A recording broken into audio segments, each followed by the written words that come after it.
ভাই আসসালামু আলাইকুম। ওয়ালাইকুম আসসালাম ওয়া রাহমাতুল্লাহি ওয়া বারাকাতুহু।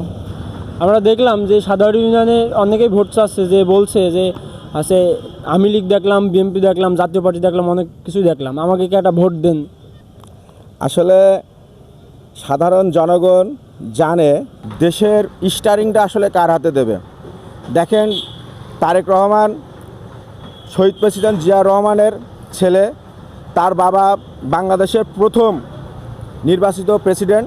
তিনি তার বাবার কাছ থেকে দেখেছে কিভাবে দেশ চালাতে হয়।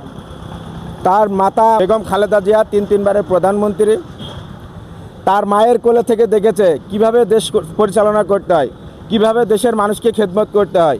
তার দেশ চালানোর একটা অভিজ্ঞতা আছে। তো আমি মনে করি সে দেশের যে স্টারিংটা যে ধরবে, তার বাস্তব অভিজ্ঞতা কিন্তু তারেক রহমানের আছে। আর যারা যে কথা বলছে অমুকের দেখেছি তমুকের দেখেছি, আসলে ওদের কি কোনো স্টারিং ধরে দেশ পরিচালনা করবে সেই অভিজ্ঞতা কিন্তু তাদের নেই। তাহলে আপনিই বলেন, স্টারিংয়ের জায়গায় বসে যদি তার অভিজ্ঞতা না থাকে, তাহলে সে অবশ্যই আমি মনে করি অ্যাক্সিডেন্ট করবে। এই জন্যই দেশের মানুষ সিদ্ধান্ত নেবে কে দেশ সঠিকভাবে পরিচালনা করতে পারবে, কে দেশ সঠিকভাবে দেশের মানুষের খেদমত করতে পারবে। এটা কিন্তু দেশের জনগণ জানে এবং তার হাতেই দেশটা নিয়ন্ত্রণ থাকবে।